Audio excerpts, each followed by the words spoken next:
We are limber, let's do an example. We have an object with an axis of rotation at its right end, and we are applying a force as you can see in the drawing. Here is how the right hand rule works. Start with the fingers of your right hand at the axis of rotation. Point your fingers along a line which goes from the axis of rotation to where the force acts on the object. Curl your fingers in the direction of the force, then stick out the thumb of your right hand.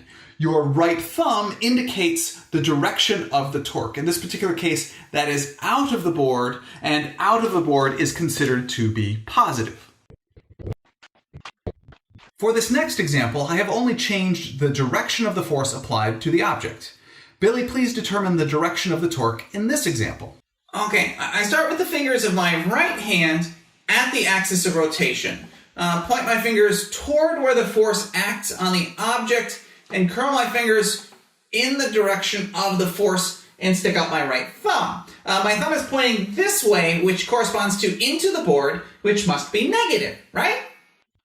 That is correct. This torque is into the board, which is negative. Into the board is considered to be negative because it is opposite from out of the board, which is positive. Mr. P? Yes, Bobby? Is this right-hand rule related to the right-hand rule for angular displacement and angular velocity? That is an interesting question. What do you all think? That force would create a torque which would cause the object to angularly accelerate in the same direction as the torque. Right, so the angular displacement of the object would be away from you or into the board, just like the torque. So they are related, right? Yes, that is a very nice observation.